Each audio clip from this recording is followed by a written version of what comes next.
¿Cuál fuera nuestra reacción si en este momento el Señor Jesucristo se presenta ante nosotros y en medio de un día o en una noche se presenta con todo su esplendor, con todo su resplandor, y impacta nuestros ojos?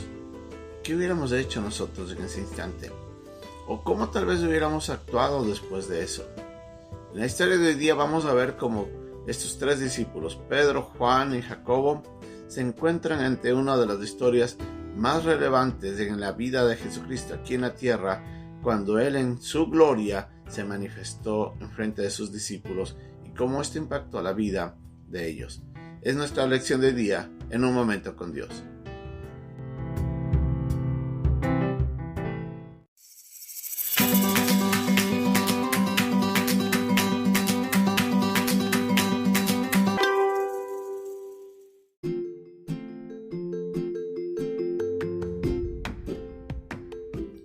El pasaje de hoy se encuentra en el capítulo 9, versículos 2 al 13 de Marcos. 6 días después, Jesús tomó a Pedro, a Jacobo y a Juan, y los llevó aparte solos a un monte alto, y se transfiguró delante de ellos, y sus vestidos se volvieron resplandecientes, muy blancos, como la nieve, tanto que ningún lavador en la tierra los puede hacer tan blancos. Y les apareció Elías con Moisés, que hablaban con Jesús.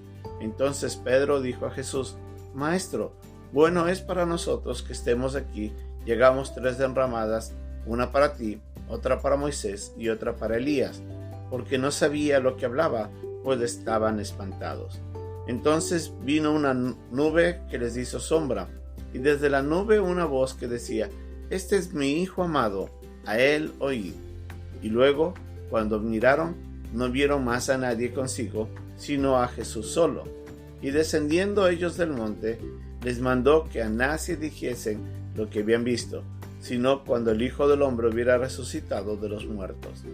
Y guardaron la palabra entre sí, discutiendo qué sería aquello de resucitar de los muertos.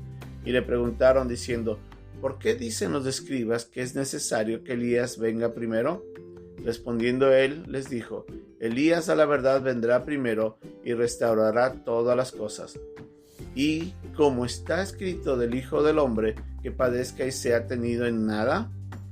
Pero os digo que Elías ya vino, y le hicieron todo lo que quisieron, como está escrito de él.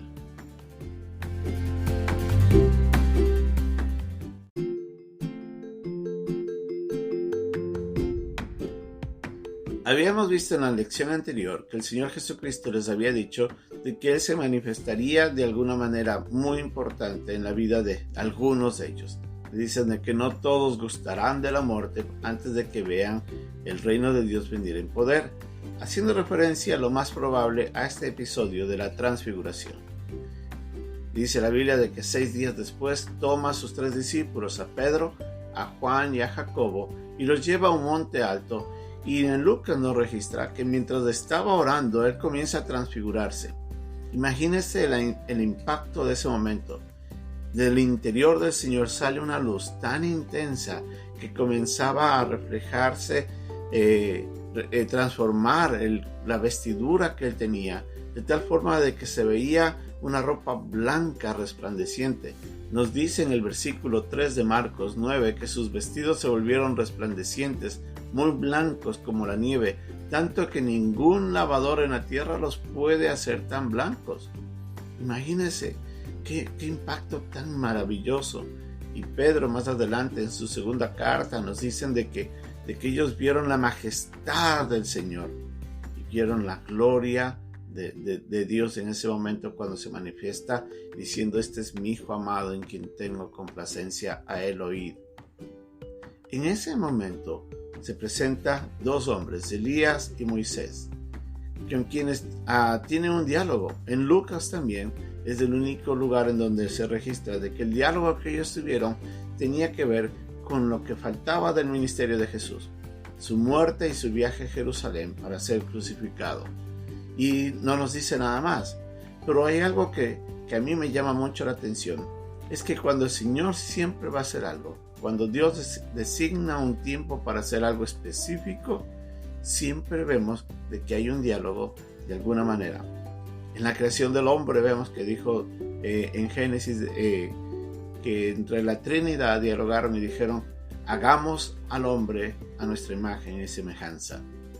Después, cuando Dios se acerca a Adán allá en el Edén, le dice de que todo lo que ve al frente es de él y que él tiene que fructificar. Pero dice de que iba a formar a una mujer. Y dice: porque no es bueno que el hombre esté solo. Y en ese instante trae a Eva. Aún cuando Dios ve de que el hombre peca, llama al diálogo a Adán, a Eva y al mismo Satanás. Y vemos esto con Abraham, vemos esto con Job, con Jacob, con David, con los profetas, con los discípulos. En todos los pasajes donde nosotros vemos que hay un diálogo entre Dios y su creación, Él siempre se presenta con un propósito. Tiene un plan, tiene algo que Él va a hacer y manifiesta al hombre lo que Él ha deseado. Cada uno de nosotros podemos tener esa misma experiencia. El mismo Pedro, en el pasaje en su segunda carta, él nos dice de que Dios ha inspirado la Biblia para que nosotros podamos tener la palabra profética más segura. Quiere decir de que la experiencia que tuvo Pedro fue maravillosa, pero de que es mucho más seguro tomar la palabra de Dios y aprender de ella. Usted y yo podemos tener en nuestras vidas un diálogo día a día, cara a cara, con el mismo Creador, y nos puede revelar su voluntad a cada instante si le buscáramos de todo corazón. Si anheláramos que Él nos hable, Él estaría muy dispuesto a guiarnos, a contarnos, a reprendernos, a instruirnos, a enseñarnos. La palabra de Dios es la palabra profética más segura, a la cual, dice Pedro, deberíamos de hacer bien en escucharla. Usted y yo tal vez no vamos a experimentar algún día la transfiguración aquí en la tierra. Sí, veremos su gloria, la gloria, pero cuando estemos en su presencia. Pero cada vez que nosotros, en cambio, tengamos una experiencia a través de la lectura de la Biblia, nosotros estamos teniendo una experiencia casi similar a la de Pedro en el monte alto, cuando él vio la transfiguración. Nosotros, a través de su palabra, lo que Él nos ha dejado registrado aquí en la Biblia es algo que debe transformar nuestras vidas. Y usted y yo tenemos una oportunidad de tener esa experiencia maravillosa si cada día lo buscáramos. No deje de tener tiempo con Dios. No deje de aprovechar las oportunidades que día a día tenemos para encontrarnos con el Creador, que está siempre dispuesto a dialogar con sus criaturas y revelar su voluntad. Aprovechemos eso y disfrutemos de un diálogo celestial con nuestro Padre. Que Dios nos ayude.